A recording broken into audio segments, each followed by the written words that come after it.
Iqbal, principal government college Khetri. आज मैं आर्थिक विचारों के इतिहास में महात्मा गांधी के आर्थिक विचारों के बारे में बताने जा रहा हूं। जैसा कि विदित है, महात्मा गांधी का नाम भारत के राष्ट्रीय इतिहास में स्वर्ण अक्षरों में अंकित है।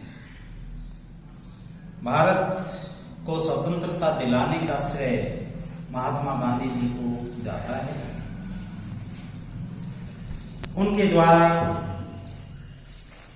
विभिन्न पुस्तकें लिखी गई और उनके जीवन पर भी विशिष्ट साहित्य प्रकाशित हुआ। उनकी लिखी पुस्तकों में प्रमुख हैं The Constructive Programme, The Economics of Khadi, Hind Swaraj, Sarvodaya, Towards Non Violent Socialism आदि ये उनकी पुस्तकें प्रमुख हैं। उनके प्रमुख ग्रंथ हैं the economic of permanence, why the village movement, Gandhian economic thoughts और गांधीयन वे ऑफ लाइफ आदि।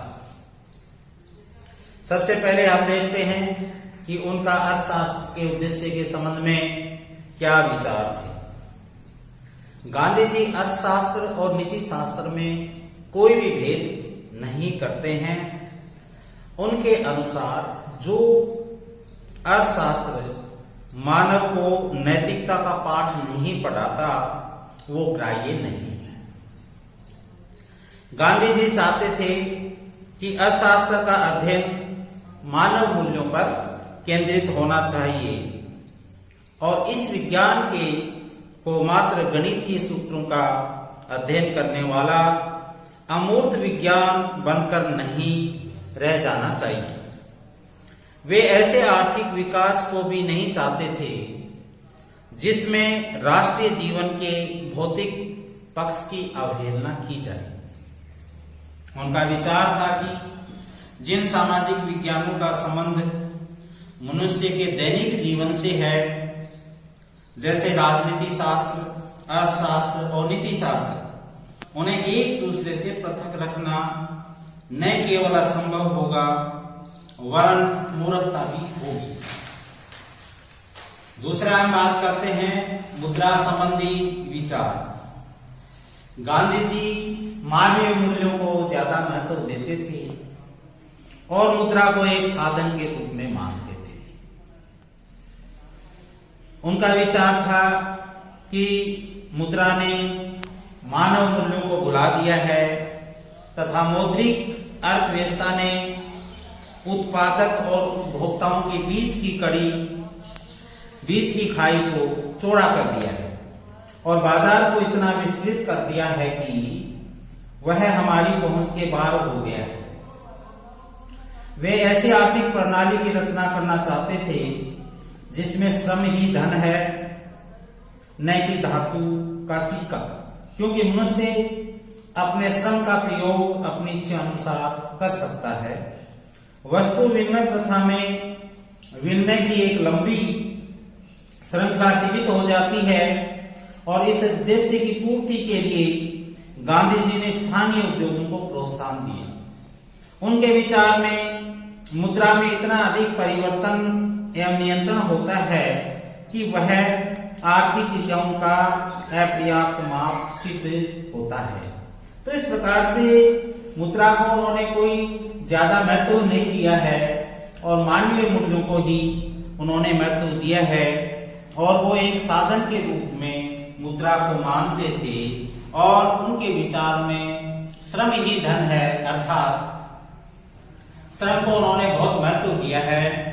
तो अब हम यदि देखें श्रम की प्रतिष्ठा के संबंध में उनके विचार, तो गांधी जी के अनुसार जो आर्थिक व्यवस्था का जो मूलभूत तत्व है वो श्रम है। श्रम से उत्पादन होता है और उसी श्रम के श्रमिक के लिए ही सब कुछ किया जाना चाहिए। उनके अनुसार कार्य करना हमारी अभिरुचि का विषय है और आलस्य एक बनावटी विकास है। उनका कथन था कि हम अपने शरीर रूपी अतुल्य जीवित मशीन को तो बर्बाद कर रहे हैं और उसके स्थान पर निर्जीव मशीनों के प्रयोग को प्राथमिकता दे रहे हैं।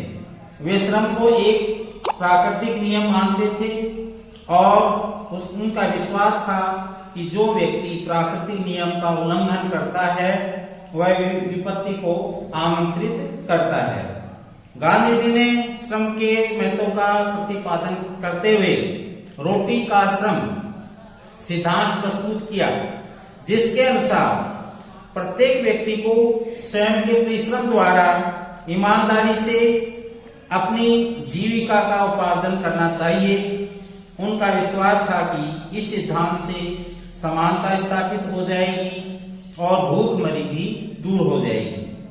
इससे वर्ग भेद भी समाप्त हो जाएगा तथा अमीर और गरीब के बीच का संपर्क भी समाप्त हो जाएगा। तो इस प्रकार से उनके विश्लेषण से हम कह सकते हैं कि गांधी जी जो है वो वर्ग संघर्ष को नहीं चाहते थे, गरीबी को नहीं चाहते थे, बेरोजगारी को नहीं चाहते थे और उन्होंने श्रम को महत्व दिया और श्रम के महत्व के कारण ही उन्होंने मशीनों का भी विरोध किया है।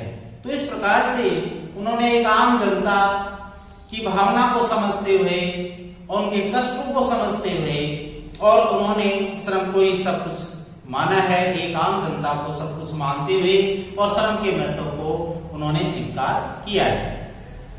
अब यदि हम उनके देखें मशीनों संबंधी विचार, तो गांधी जी ने मशीनों के प्रयोग का विरोध किया है।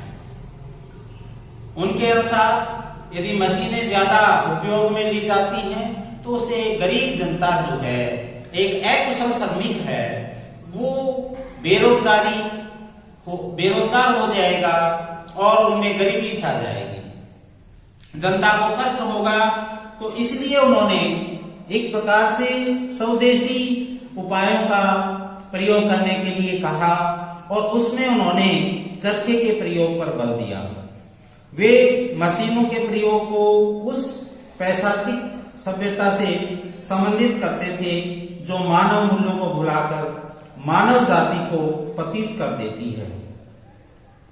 उन्होंने अपनी पुस्तक हिंद स्वराज में लिखा है कि मशीनें आज ही सभ्यता की प्रतीक हैं जो पाप का प्रतिनिधित्व करती हैं। उनके अनुसार मशीनों को एक वरदान समझने की अपेक्षा उन्हें एक बुराई मानना चाहिए जो अंत में समाप्त हो जाएगी।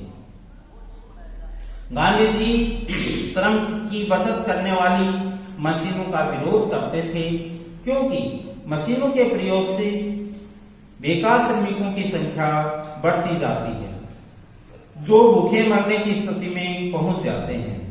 वे स्वयं श्रम और समय की बचत करना चाहते थे, पर कुछ व्यक्तियों के लिए नहीं, वह समस्त मानव जाति के लिए। उनका विचार था कि मशीनों के प्रयोग में इन्हें गिने लोग लाखों लोगों का शोषण करते हैं, जिससे धन के केंद्रीकरण तथा उससे संबंधित बुराइयों को प्रोत्साहन मिलता है। गांधी जी ने जीवन के अंतिम वर्षों में अपने मशीनों संबंधी विचारों में परिवर्तन किया और कुछ अंशों में उन्हें आवश्यक माना, किंतु कुछ शर्तों के साथ। उनके अनुसार कोई भी मशीन जो मनुष्यों को श्रम के अवसरों से वंचित नहीं करती है, वह मनुष्यों को सहायता पहुंचाकर उनकी कार्य क्षमता बढ़ाती है और जिसका संचालन मनुष्य बिना दास बने कर सकता है, उसको प्रोत्साहन दिया जाना चाहिए। वे केवल साधारण मशीनों के प्रयोग के पक्ष में थे जो देहातों में भी प्रतिस्थापित की जा सकती थी। वे ऐसी बड़ी मशीनों का विरोध करते थे जो लोगों के बल पर मुट्ठी भर लोगों को धनवान बनाती है। तो इस प्रकार से हम देखें कि गांधी जी के जो विचार थे वो एक जनता के बेरोजगारी गरीबी को दूर करने से संबंधित थे। इसलिए उन्होंने बड़ी मशीनों का विरोध किया और सिर्फ ऐसी मशीनें जो जनता को बेकार नहीं बनाती हैं, जो उनके उत्पादन में सहायता देती हैं, ऐसी मशीनों का उन्होंने पक्ष लिया तो इस प्रकार से गांधी जी की जो भावना थी वो जनता के प्रति, जनता के कष्टों के प्रति ज्यादा थी। फिर हम देखते हैं उनका खादी का अर्थशास्त्र। गांधी जी ने आर्थिक आधार पर खादी के प्रयोग पर विशेष बल दिया है। उनका खादी का अर्थशास्त्र मानव मूल्यों का प्रतीक है। गांधी जी का विश्वास था कि बिना किसी आर्थिक आधार के लोगों को संगठित नहीं किया जा सकता। अतः इस उद्देश्य की पूर्ति के लिए उन्होंने चरखे का सहारा लिया। गांधी जी का कथन था कि जो लोग अपनी न्यूनतम आवश्यकताओं को संतुष्ट नहीं कर सकते, उनके सामने प्रजातंत्र है, सत्य और ईमानदारी की बात करना व्यर्थ है। जीवित रहने की समस्या सबसे प्रधान है। उनके अनुसार प्रारंभ से ही चरखे का संबंध जन समूह से रखा है। अतः उसके आधार पर लोगों को संगठित किया जा सकता है।